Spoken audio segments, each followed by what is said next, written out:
RCB से related अब आपकी जो है एक एग्जांपल दी हुई है 23.2, जिसमें 4 varieties of wheat were tried in a randomised complete block design in 4 replications जो है जब भी लिखा होगा तो आप समझ जाएं कि रेप्लिकेशंस ब्लॉक्स का ही दूसरा नाम है। 4 ब्लॉक्स हैं और 4 वैरायटीज़ हैं। Yield in kilogram per plot is shown in the table given below. Test the hypothesis that there is no difference in the means of 4 varieties. 4 varieties के means में जो है वो कोई difference वो कह रहा है कि नहीं है। जब उसने पूछा ही जस्ट हमसे treatments का है तो हम लोग क्या करेंगे, hypothesis just treatments की ही बनाएंगे, लेकिन इसका ये मतलब नहीं कि हम वन वे एनालिसिस इसके ऊपर अप्लाई करेंगे। एनालिसिस ऑफ वेरिएंस हमारे पास 2 वे ही जो है वो अप्लाई होगा। जस्ट हाइपोथेसिस हम एक बना लेंगे जो कि किसकी होगी, ट्रीटमेंट्स की होगी। H naught tau j equals to 0 for all j equals to 1 2 3 4, या अगर आप चाहें तो एच नॉट जो है वो μ1 equals to μ2 equals to μ3 equals to μ4, यानी all treatment means are equal और not all 4 treatment means are equal, H1 बना लें उसका। और level of significance 0.05। Test statistic जो है हमारे पास F यूज़ होगी, mean square for treatments divided by mean square for error, जिस तरह के हम लोग पहले पढ़ आए हैं, ठीक है।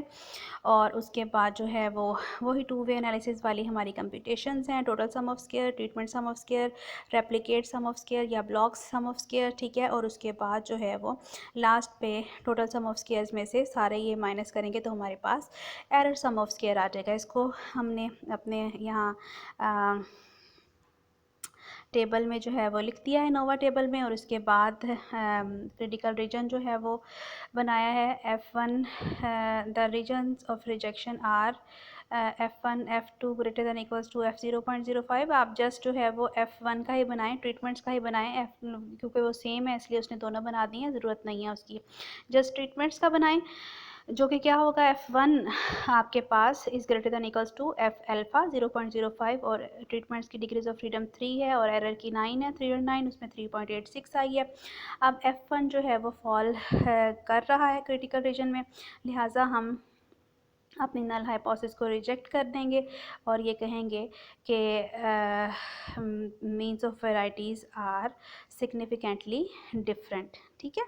अब जो है हम अगर चाहें या अगर हमें कहा गया हो कि LST टेस्ट अप्लाई करें या कंपैरिजन करें, तो फिर हम LST टेस्ट जो है वो अप्लाई कर देंगे, जो कि यहाँ पे अप्लाई करके दिखाया गया है और हम लोग पहले से अप्लाई करके देख चुके हैं। नेक्स्ट आपके पास एग्जाम्पल है 23.3। ये आपने इसको गौर से देखना है कि इसमें क्या डिफरेंस है, ठीक है।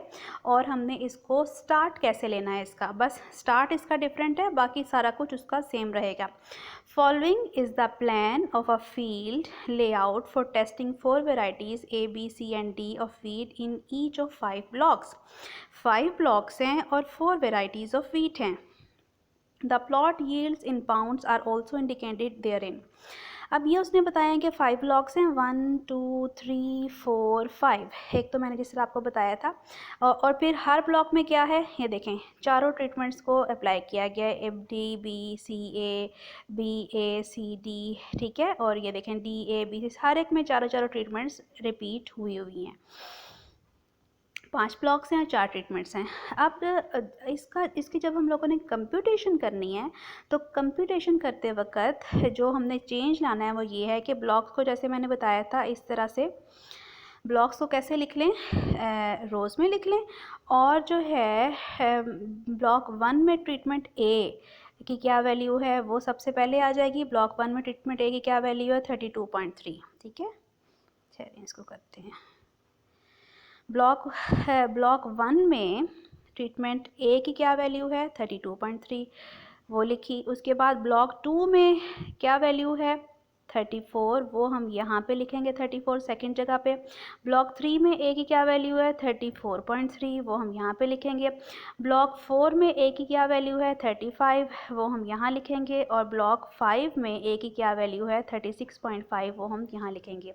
यानी ट्रीटमेंट A की वैल्यू सारी एक कॉलम में हमने लिखनी है और फिर B की भी हमने एक कॉलम में लिखनी है, हर ब्लॉक्स में से देख के। C की भी और D की भी हमने कॉलम्स में सेट करके लिखनी है, ताकि जब हम सम करेंगे कॉलम वाइज ट्रीटमेंट्स क्योंकि हमारे पास होंगी कॉलम्स में, तो पहला जो सम है वो ट्रीटमेंट ए का होगा, दूसरा ट्रीटमेंट बी का, और इस तरह से बाकी सारी ट्रीटमेंट्स का। ये देखें, perform analysis of variance and state your conclusions. Statistical analysis के लिए जो है वो सबसे पहले क्या किया गया है, वही चीज़ है, पहली चीज़ ये है, उसने एक तो ये है कि कोई टेस्टिंग प्रोसीजर हमें नहीं कहा, जस्ट उसने कहा है कि एनालिसिस ऑफ वेरिएंस जो है वो आप अप्लाई करो।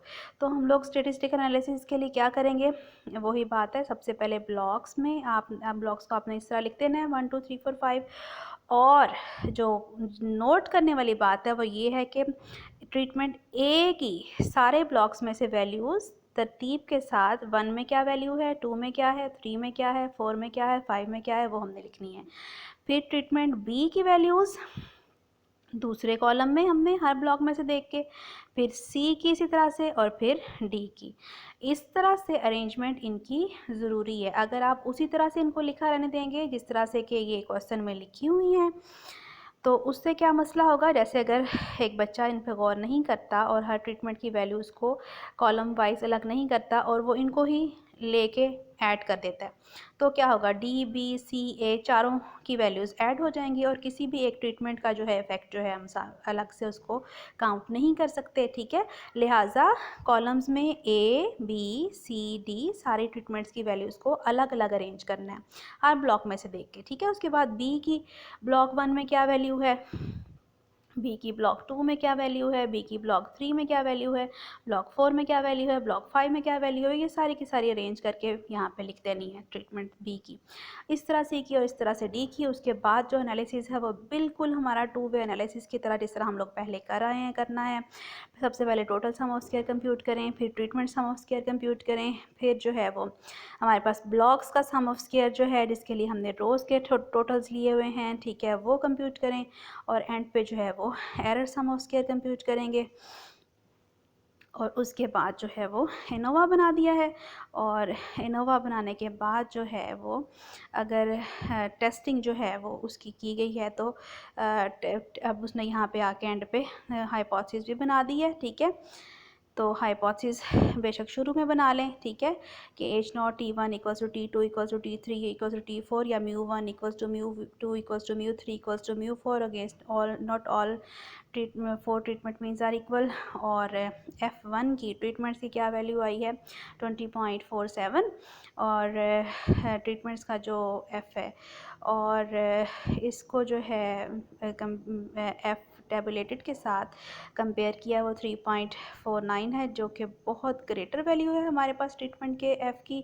लिहाजा हमारा जो नल हाइपोथेसिस है वो रिजेक्ट हो जाएगा, और हम यही कहेंगे कि there is a considerable difference among the means of the 4 varieties of wheat. तो इस तरह से इस क्वेश्चन को आप लोगों ने सॉल्व करना है।